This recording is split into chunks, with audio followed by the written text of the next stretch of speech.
భోజనం ఎప్పుడు చేయాలి కార్తీక మాసంలో ఒక నియమంగా? ఉపవాసం ఉండాలి. అందులోనూ సోమవారం నాడు ఉపవాసం తప్పనిసరిగా ఉండాలి. మిగతా రోజుల్లో ఉన్నా లేకపోయినా సోమవారం నాడు తప్పనిసరిగా ఉపవాసం ఉండాలి. ఈ ఉపవాసం సాయంత్రం దాకా చేసిన తర్వాత రాత్రి భోజనం చేయకూడదు కార్తీక మాసంలో. మరి రాత్రి భోజనం చేయకపోతే కొంతమంది అసలు ఏమీ తినకపోతే కింద పడిపోతారు కదా, అంటే వాళ్ళకి ఛాయానక్తము అన్నారు. దీన్నే మన పరిభాషలో వాడు నక్తాలు అంటుంటారు. నక్తాలంటే ఈ రాత్రిపూట చేసేటువంటి ఈ భోజనం అనమాట అండి. ఈ నక్తాలంటే పొద్దునంతా ఉపవాసం ఉండి రాత్రిపూట భోజనం చేయటం. కానీ ఛాయానక్తం చేయండి అంటోంది, రాత్రిపూట భోజనం చేయకండి.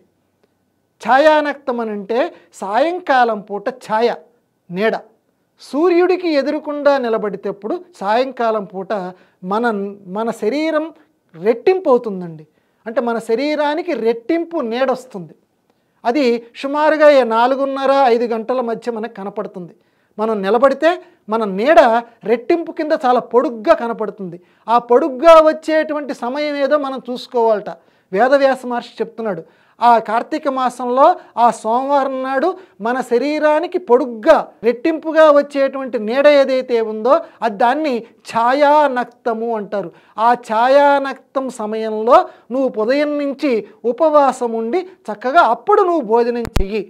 అంటే మొత్తంగా ఇది పొద్దున్న నుంచి నేను తినలేదు కాబట్టి 2 పూట్ల అన్నమంతా ఒకేసారి తినమని చెప్పట్ల కార్తీక మాసం. కేవలం బతకటానికి మాత్రమే.